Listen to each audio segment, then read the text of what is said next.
3, 2, 1, 0.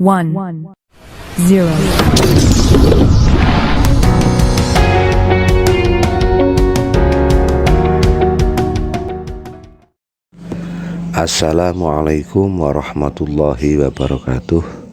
Anak-anakku sekalian kelas 4 yang sangat berbahagia.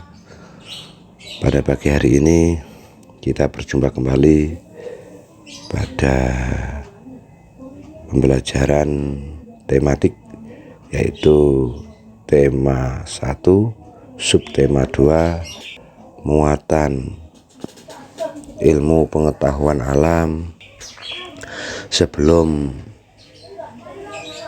kita mulai pembelajaran pada pagi hari ini, marilah kita berdoa bersama pada Allah SWT. Semoga diberikan kelancaran dan ilmu yang bermanfaat. Amin amin ya rabbal alamin. Dengan membaca suratul Fatihah, mari kita berdoa. Al-Fatihah. Anak-anakku sekalian, langsung saja untuk memulai pelajaran pada pagi hari ini, kita simak video berikut.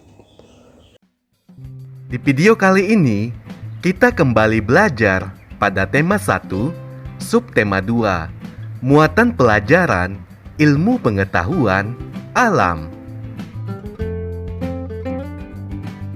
Cara menghasilkan bunyi pada benda. Sumber bunyi adalah semua benda yang dapat menghasilkan bunyi.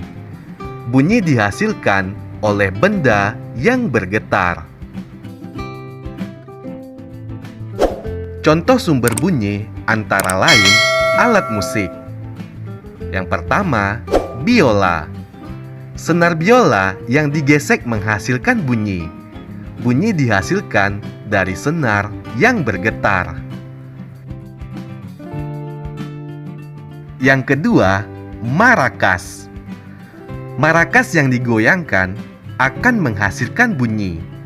Butiran dalam marakas saling bertumbukan sehingga menghasilkan bunyi. Yang ketiga, gendang.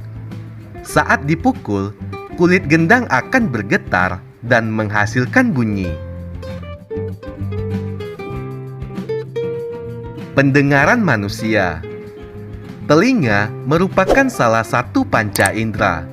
Fungsi telinga yaitu sebagai alat pendengaran dan alat keseimbangan tubuh. Telinga terbagi menjadi 3 bagian, yaitu telinga luar, telinga tengah, dan telinga dalam. Telinga luar. Telinga luar terdiri dari daun telinga, lubang telinga, dan liang telinga atau saluran pendengaran. Daun telinga tersusun dari tulang rawan. Daun telinga berfungsi menangkap getaran bunyi. Berikutnya, lubang telinga.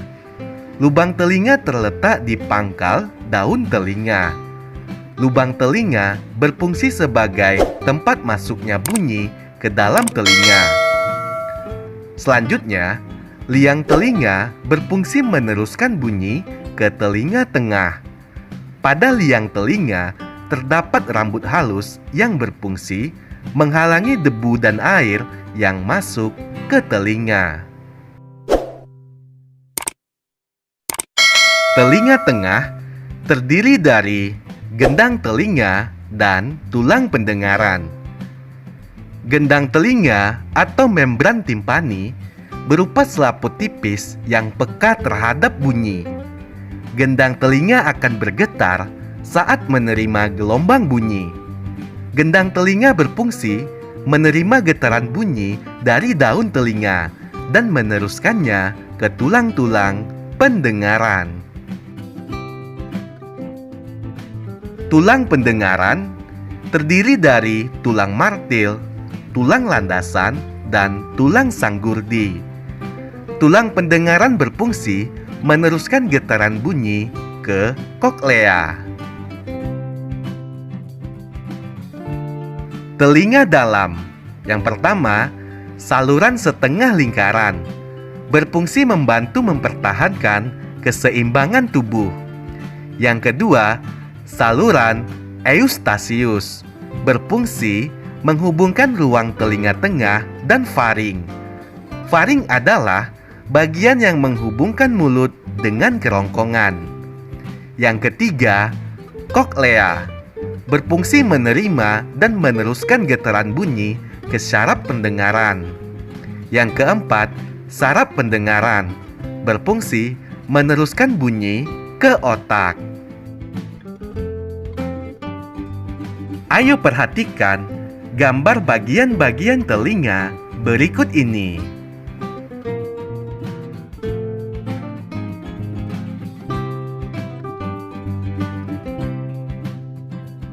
Proses mendengar bunyi.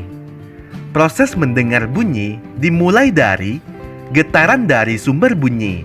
Selanjutnya, gelombang bunyi ditangkap oleh daun telinga. Kemudian, gelombang bunyi merambat di liang telinga. Bunyi menggetarkan gendang telinga. Selanjutnya, getaran liang telinga menggetarkan tulang-tulang pendengaran. Selanjutnya, koklea menangkap getaran dari tulang-tulang pendengaran dan mengirimnya ke saraf pendengaran. Dan yang terakhir, saraf pendengaran mengirimkan rangsangan bunyi ke otak. Otak menerjemahkan bunyi yang didengar. Kepekaan telinga sebagai indera pendengar. Telinga manusia dapat mendengar bunyi dengan frekuensi 20 sampai dengan 20.000 Hz. Ada orang yang dapat mendengar bunyi lemah atau pelan, dan ada orang yang dapat mendengar bunyi kuat atau keras. Indera pendengar yang baik dapat mendengar dengan jelas asal sumber bunyi dan tinggi rendah bunyi.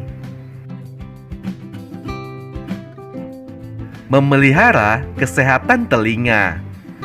Telinga perlu dirawat kebersihannya agar tetap sehat. Berikut adalah cara-cara merawat telinga. Bersihkan telinga bagian luar secara teratur menggunakan kapas yang bersih. Jangan mengorek-ngorek telinga karena dapat mendorong kotoran lebih dalam dan kotoran akan semakin menumpuk. Kotoran yang menumpuk dapat mengganggu pendengaran, mengakibatkan robeknya selaput gendang telinga. Jika kotoran telinga banyak, pergilah ke dokter THT atau dokter telinga, hidung, dan tenggorokan. Tujuannya untuk dibersihkan. Berikutnya, jika ada suara yang memekakkan telinga, segera tutup kedua lubang telinga agar gendang telinga tidak rusak.